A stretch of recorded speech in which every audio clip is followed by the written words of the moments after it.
Voilà ce qu'il vous faut imaginer. Le duc de Gloucester, en habit noir de circonstance. Lady Anne Warwick, ensorcelée sous l'outrage des événements, pleure près du cercueil d'Henri IV. Madame Shore, mais en l'occurrence, c'est moi. Le metteur en scène a trouvé que c'était intéressant que pour une fois on entende cette Madame Shore, ne serait-ce que dans la lecture de Didascalie.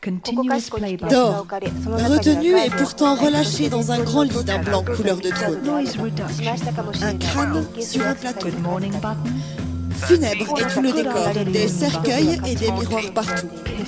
Partout des tiroirs, ils contiennent de la gaze, des bandes blanches et des accessoires déformants dont pourrait bien tirer gloire un beau Richard III traditionnel. L'horloge, comme chez Poe, scande son tic-tac. Sur le tapis, beaucoup de fleurs, fraîches et flétries, mais en si grand nombre que l'on trébuche.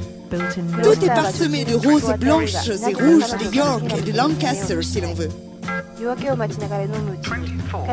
Une femme de chambre vient offrir de temps en temps un réconfort à ceux qui veillent, à Anne et au duc surtout, qui lui donne un pourboire et s'obstine à l'appeler Buckingham, car en buvant pour atteindre l'aube, on le sait, il divague.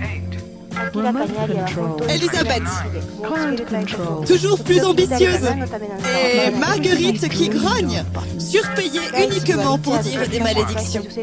Et la duchesse, mère de Richard, qui de son fils n'est pas contente.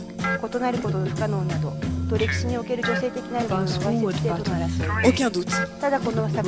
L'aria est vraiment lugubre. Timbales en deuil et cloches par instants irrationnelles et gratuites.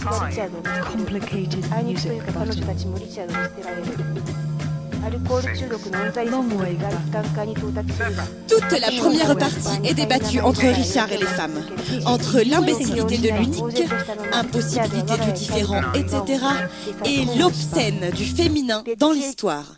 Appelons dès maintenant obscène l'excès du désir. Dans la seconde partie, ces femmes, l'histoire féminine abandonne Richard et elle en est malencontreusement abandonnée. Nous atteignons la phase ennuyeuse de l'alcoolisme, le malaise étrange de ces aubes où, étourdi et vide, on cherche un cheval pour rentrer chez soi et disparaître. Dans la seconde partie, il ne restera plus au duc de Gloucester, abandonné par l'obscène en tant que transgression continue, qu'à gérer son propre fétichisme forcené et nécessaire, les robes de femmes abandonnées, à conjurer à coups de poing les armoires féminines fermées à clé, à jouer de l'absence. Mais l'absence du féminin est dans ce cas la gestion absurde et obsédée de son intolérable présence en tant qu'acteur. Si la salle applaudit, c'est tant pis pour moi, ça, c'est l'auteur qui le dit. Une note générale sur le féminin. Chaque fois qu'on entend geindre dans les coulisses des voix de nouveau-nés, les dames occupées sur la scène sont tentées de sortir et parfois le font effectivement, mère anxieuse. Richard devra donc se rendre difforme pour amuser, telle une coquette, ses enfants vraiment inopportuns, s'il ne veut pas rester seul à jouer.